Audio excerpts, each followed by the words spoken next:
नमस्कार। ये डेटा क्या कहता है कि एक नए एपिसोड में आप सब लोगों का स्वागत है। मैं हूं अजय प्रकाश।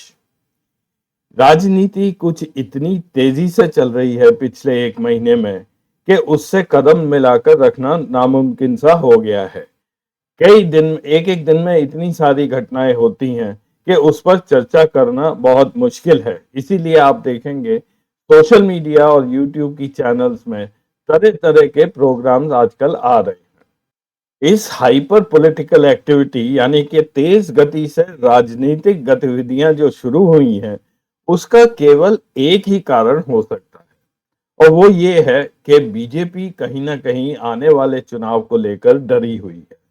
वो इस बात से भी डरी हुई है कि जब भारत जोड़ो यात्रा पिछले साल हुई थी, तो कांग्रेस को काफी अच्छा रिस्पांस मिला था, जिसकी वजह से वो कर्नाटक और तेलंगाना में इलेक्शंस जीत गए थे। तो एक तरफ ये भी उनको डर है कि राहुल गांधी की भारत जोड़ो न्याय यात्रा जो इस बार हो रही है, उसका भी जो इफेक्ट होगा वो शायद कांग्रेस के पक्ष में जाएगा।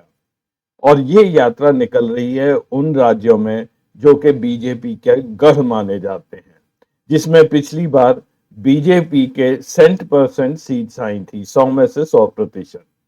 और कहीं इन राज्यों में अगर राहुल गांधी की यात्रा की वजह से 2, 4, 10 सीट्स भी नीचे गई, तो बीजेपी का खेल बिगड़ सकता है। तो आज के कार्यक्रम में मैं सिर्फ यही डेटा आपको दिखाऊंगा कि चाहे मोदी जी कहते रहें कि अब की बार 400 पार, लेकिन असलियत ये है, और ये कैलकुलेशंस आप खुद भी कर लीजिएगा, कि इस बार बीजेपी को बहुमत नहीं मिलने जा रहा है। और यही कारण है कि मोदी जी, अमित शाह और पूरी बीजेपी इस समय डरे हुए हैं, बौखलाए हुए हैं। हमें ये चैनल चलाने के लिए आप लोगों का सहयोग अत्यंत आवश्यक होता है। इसीलिए मैं हर प्रोग्राम में आप लोगों से निवेदन करता हूं कि आप चैनल को सब्सक्राइब अवश्य करें।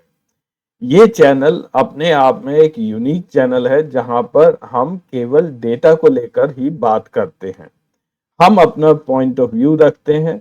आप डेटा को देखकर अपना निष्कर्ष स्वयं निकाल सकते हैं। पिछले साल जब भारत जोड़ो यात्रा हुई थी, तब बीजेपी ने उस पर कोई खास ध्यान नहीं दिया था। एक आध मंत्री थे जिन्होंने उस पर कमेंट किया था, बट मोर और लेस वो यात्रा पीसफुली सब राज्यों से निकल गई थी। लेकिन इस बार कुछ सिचुएशन अलग है। 14 जनवरी से जब से ये यात्रा शुरू हुई है, तब से इसमें कोई ना कोई अड़चन या कोई पॉलिटिकल इस पे रिएक्शन होता जा रहा है। पिछले एक आध महीने में जो पॉलिटिकल इवेंट्स हुए हैं, वो थोड़ा सा आप समझ लीजिए, एक छोटी सी लिस्ट है। और उसके बाद जब मैं आंकड़े आपको दिखाऊंगा और जो कैलकुलेशंस दिखाऊंगा, तो आपको भी समझने में थोड़ी आसानी हो जाएगी कि वो आंकड़े जो मैं दिखा रहा हूँ उसके पीछे रीजनिंग क्या है। पिछले एक महीने में जो घटनाएं हुई हैं जब से भारत जोड़ो न्याय यात्रा शुरू हुई, तो सबसे पहले मणिपुर मणिपुर में जब ये यात्रा शुरू होने वाली थी, तो उसकी परमिशन विड्रॉ कर ली गई कि स्टार्टिंग पॉइंट शहर के अंदर नहीं हो सकता है। कारण दिया गया कि लॉ एंड ऑर्डर सिचुएशन वहां पर बन जाएगी। लेकिन दूसरी तरफ जो सैकड़ों लोग वहां मारे जा चुके हैं, वो अभी तक लॉ एंड ऑर्डर सिचुएशन नहीं बनी है। फिर आइए आसाम पर। आसाम में जब यात्रा घुसी, उसके बाद राहुल गांधी पर एफआईआर कर दिया गया कि उन्होंने जो परमिटेड रास्ता था वो छोड़ के एक डाइवर्जन ले लिया, करीब 100 मीटर का डाइवर्जन था।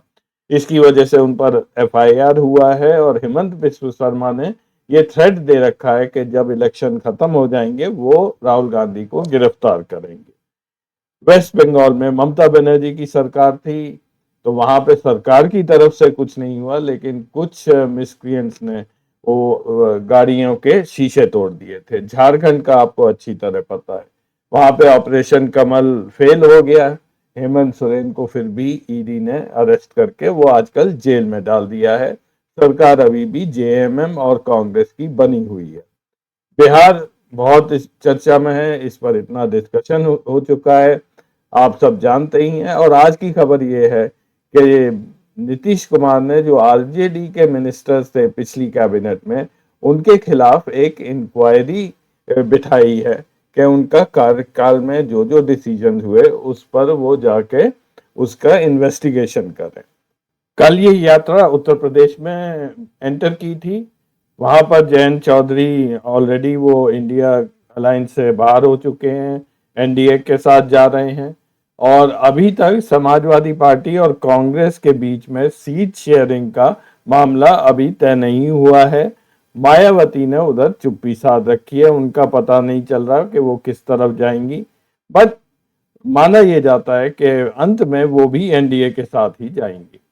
मध्य प्रदेश, राजस्थान, गुजरात और महाराष्ट्र, ये अब आने वाले 4 स्टेट्स हैं। और ऑलरेडी ये रूमर्स आने लगी हैं कि मध्य प्रदेश में कमलनाथ वो बीजेपी ज्वाइन करने जा रहे हैं। 2019 के लोकसभा के चुनाव में बीजेपी की परफॉर्मेंस कुछ इस प्रकार थी। टोटल उन्होंने 437 जगह कंटेस्ट किया था। 437 सीट्स बीजेपी कंटेस्टेड। दे वन 303 सीट्स, 303 सीट पर जीते थे। सीट शेयर 55.8 का था। बीजेपी के पार्टनर्स उन्होंने 87 सीट्स पर कंटेस्ट किया था, 48 सीट्स जीती थी। सीट शेयर 8.8 का था। तो टोटल एनडीए ने 2019 में 351 सीट्स पर विजय हासिल की थी, जो कि 64.6% सीट शेयर है। वोट शेयर 45% का था, क्योंकि बीजेपी को उस समय 37.36% वोट शेयर मिला था। आज की तारीख में 2024 फरवरी में बीजेपी की स्थिति या एनडीए की स्थिति लोकसभा में कुछ इस प्रकार है। इस समय उनके 290 सदस्य हैं। सीट शेयर 53.4% का है। पार्टनर्स उनके पास 49 सीट्स हैं, 9% सीट शेयर है। और टोटल इस समय एनडीए में 339 मेंबर्स हैं, 62.4% वोट शेयर लेकर। एक क्लैरिफिकेशन दे देता हूं, आप ध्यान में रखिएगा कि जेडीयू 2019 में भी बीजेपी का पार्टनर था, एनडीए का हिस्सा था।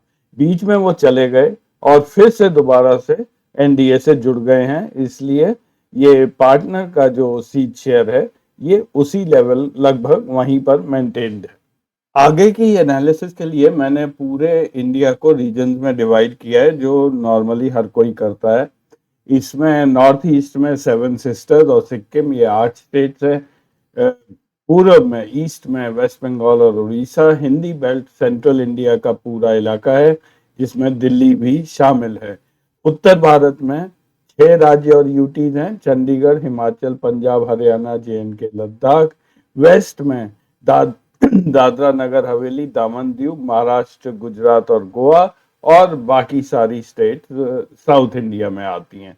कुल टोटल 37 स्टेट्स और यूनियन टेरिटरीज है। 2019 में जैसा कि आप जानते हैं, बीजेपी की सबसे खराब परफॉर्मेंस दक्षिण भारत में रही थी। एनडीए ने 114 जगह कंटेस्ट किया था, केवल 31 सीट ही मिली थी, जिसमें बीजेपी की 29 सीट्स थी। इसमें कर्नाटका शामिल है। और उसके बाद जहां पे खराब परफॉर्मेंस रहा था बीजेपी और एनडीए का, वो था पूर्वी भारत में, ईस्टर्न इंडिया, जहां पे वेस्ट बंगाल और उड़ीसा। वजह उसका यही था कि वेस्ट बंगाल में ममता बनर्जी टीएमसी ने अच्छी फाइट दी थी, और उड़ीसा में काफी सीट्स बीजू जनता दल के पास गई थी। अब बीजू जनता दल वैसे एनडीए का आउटसाइड सपोर्टर भी है। और उत्तर पूर्व भारत, नॉर्थ ईस्टर्न इंडिया में बात करने का फायदा नहीं है, क्योंकि इलेक्शन के बाद वहां जो भी जीतता है वो रूलिंग पार्टी के साथ ज्यादातर अलाइन हो जाता है। अब मैं आपको थोड़ा सा डेटा ट्राइबल एरियाज का दिखाऊंगा। उसकी वजह यह है कि जो कुछ भी झारखंड में हेमंत सोरेन के साथ हुआ है, उससे हम उस इलाके के जो भी ट्राइबल्स हैं वो काफी आहत हुए हैं, थोड़ा सा डिस्टर्ब्ड हैं। और इसका असर आने वाले इलेक्शन पर काफी ज्यादा पड़ने वाला है। ट्राइबल एरियाज झारखंड, छत्तीसगढ़, आंध्रा, तेलंगाना, कुछ भाग मध्य प्रदेश और कुछ भाग जो गुजरात, यहाँ पर ये एरियाज फैले हुए हैं। इसका एनालिसिस अब हम करते हैं।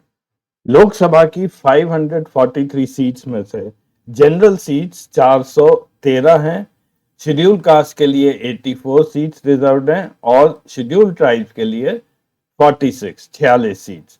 ये पिंक एरिया जो आप मैप में देख रहे हैं, ये सारे ट्राइबल सीट्स हैं, जो कि झारखंड, छत्तीसगढ़ और कुछ भाग आंध्र, तेलंगाना, गुजरात का, ये मध्य प्रदेश से लगा इलाका और नॉर्थ ईस्ट में कुछ ये सीट्स ऐसे डिस्ट्रीब्यूटेड है। ये एनालिसिस करने के लिए मैं आपको एक टूल दिखा रहा हूं। ये साइट है data.indianexpress.com, Lok Sabha election result 2019 live counting. मैं इसका लिंक डिस्क्रिप्शन में भी छोड़ रहा हूं। आप भी इस टूल को इस्तेमाल करके, और ये काफी अच्छा टूल है जिससे आप काफी एनालिसिस कर सकते हैं 2019 के इलेक्शंस की। तो यहाँ पे ये मैप दिखाया है जिसमें कौन सी पार्टी कहाँ जीती है, ये कलर कोडेड है और काफी ऑब्वियस भी है। इसमें जैसे मैं अगर यहाँ क्लिक करूं कि बीजेपी कहाँ जीती थी, तो ये सारी कॉन्स्टिट्यूएंसी जहाँ पे बीजेपी जीती थी वो दिखा देते हैं।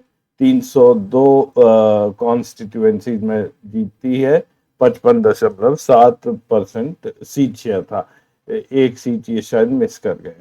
तो इसी को मैं यूज कर रहा हूँ कि कहाँ पर हमारे यहाँ ट्राइबल कॉन्स्टिट्यूएंसीज हैं। टोटल 47 कॉन्स्टिट्यूएंसीज यहाँ दिखाई हैं जो ट्राइबल है। इलेक्शन कमीशन के हिसाब से 46 हैं।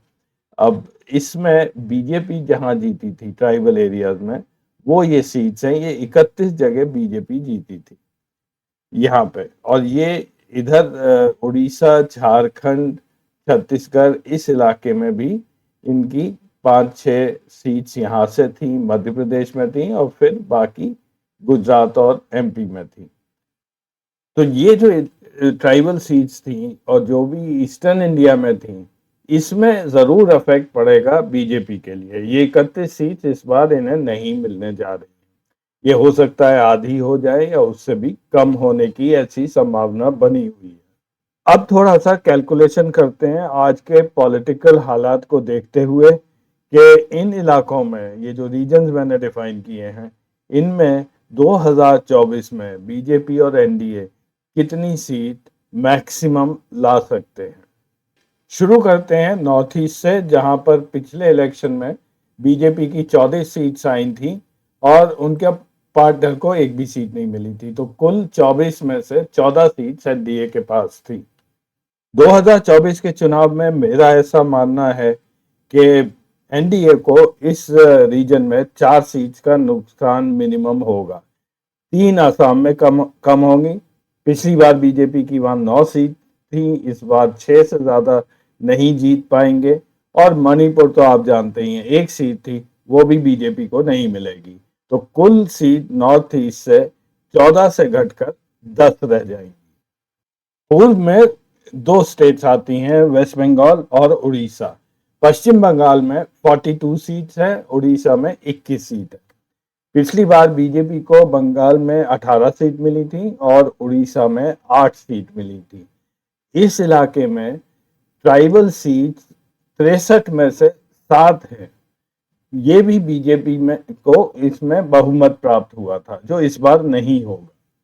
मेरे हिसाब से इस बार मिनिमम बीजेपी को पूर्व में 3 सीट्स का तो नुकसान होने जा रहा है।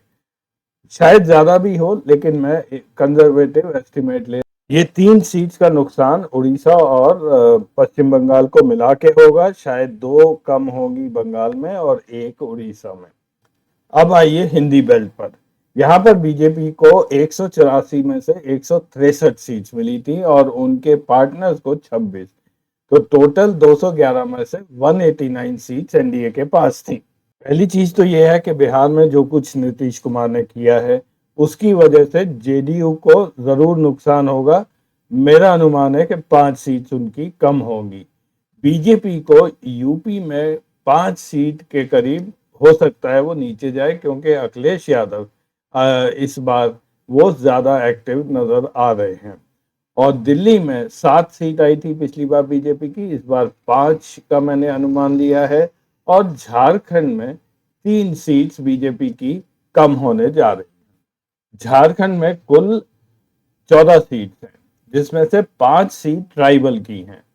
और पिछली बार बीजेपी ने इसमें 11 जीती थी, एक उनके सहयोगी ऑल झारखंड स्टूडेंट यूनियन ने जीती थी। तो इस बार नुकसान ट्राइबल एरियाज में, जैसा मैंने कहा, होगा। मैंने 3 सीट का अनुमान दिया है। फिर से कहता हूं, मैं थोड़ा सा कंजर्वेटिव एस्टिमेट ले रहा हूं। उत्तरी राज्यों में बीजेपी के पास 20 सीट थी, उनके पार्टनर के पास 2, कुल मिलाकर 22 सीट एनडीए के पास थी उत्तर भारत में।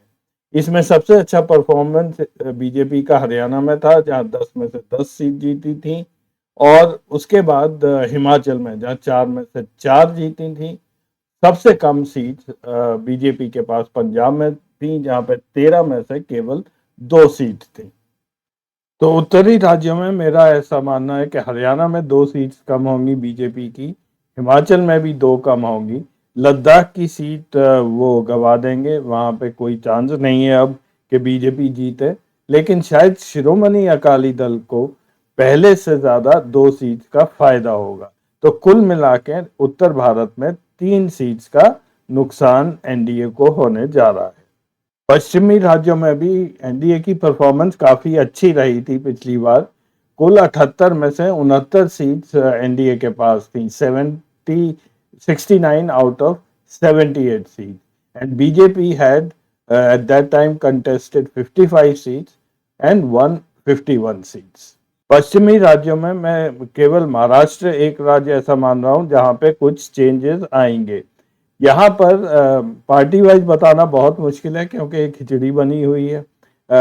शिवसेना टूट गई है, एनसीपी टूट गई है, कितने लोग अब कांग्रेस में है नहीं है, ये भी अभी चुनाव आने तक ऐसे ही चलता रहेगा। लेकिन ओवरऑल मेरा मानना है, क्योंकि ये सब पार्टी बिखर गई हैं, तो इसमें लगभग 7 सीट का नुकसान एनडीए को महाराष्ट्र में होने जा रहा है। और अंत में दक्षिण, जहां पे बीजेपी का सबसे खराब प्रदर्शन था, कर्नाटका एक ऐसा राज्य है जहां पे बीजेपी को अवश्य नुकसान होगा इस बार। तो दक्षिण के राज्यों में, आंध्रा में कोई फर्क नहीं पड़ेगा बीजेपी को, वो 0 पर ही रहेगी। तेलंगाना में भी मैंने ऐसे ही माना है कि कोई फर्क नहीं होगा, उनकी 4 की 4 सीट्स रहेंगी। केरला में एक भी नहीं रहेगी। कर्नाटक में जो पिछली बार बीजेपी ने मेरे ख्याल से 25 सीट्स जीती थी, उसमें भारी गिरावट इस बार आने की उम्मीद है। मैं ऐसा मान के चल रहा हूं कि उन्हें 10 सीट्स का नुकसान होगा। लेकिन तमिलनाडु में डीएमके को इस बार शायद 1-2 सीट ज्यादा मिल जाए, तो वो एक प्लस होगा। नेट नुकसान एनडीए का 8 सीट का होगा। तो इन सब को अगर आप जोड़ दें तो 40 सीट का नुकसान लगभग निश्चित है पिछली बार 2019 के इलेक्शन को लेकर। 2019 में जो एनडीए की 351 सीट्स आई थी, वो घटकर 311 हो जाएंगी। बीजेपी की जो 303 सीट आई थी, वो लगभग 266 के आसपास नीचे आ जाएगी। ये कैलकुलेशन बीजेपी ने भी कर रखा होगा। अमित शाह ने जब ये फिगर्स देखे होंगे या मोदी जी ने देखे होंगे, तो उन्हें पता चला होगा कि वो 272 भी नहीं पहुंच रहे हैं। तो फिर शुरू हो गया एक हाइपर पॉलिटिकल एक्टिविटी का दौर, कि जिसको भी जिधर से पकड़ सकते हो वो लेके आ जाओ। इसलिए जेडीयू की सिग्निफिकेंस बहुत बन जाती है, क्योंकि वो 15-20 सीट हैं जो हो सकता है वो एनडीए में ही आ जाए, जैसे पिछली बार थी। अगर वो महागठबंधन में रहते तो आप खुद अंदाजा लगाइए कि 10-15 सीट इसमें से और कम हो जानी थी, वो 300 के नीचे आ जाना था एनडीए। तो इसीलिए ये धरपकड़ चल रही है कि अशोक चौहान को ले आओ और शायद कमलनाथ को भी ले आओ, क्योंकि जब गिनती का टाइम आएगा तो एक वोट का से भी फर्क पड़ जाता है। और जब मुख्य राजनीतिक दलों को बहुमत नहीं मिलता है, वो हाफ वे मार्क से नीचे रहते हैं, तो आपने बिहार देख ही लिया। कोई ना कोई दल ऐसा जरूर होता है जो इस सब का फायदा उठाता है, बार्गेनिंग स्ट्रेंथ उनकी बढ़ जाती है, जैसे कि जेडीयू है। यही चीज अगर बीजेपी सेंटर में 272 नहीं पहुंचा, तो इसमें कोई आश्चर्य नहीं होगा कि कोई दल आके वहां पर बार्गेनिंग शुरू कर दे। और ये मोदी जी बिल्कुल सहन नहीं कर पाएंगे। तो आज के एपिसोड में बस इतना ही। अगले हफ्ते फिर मिलेंगे कुछ नया डेटा लेकर। तब तक के लिए नमस्कार।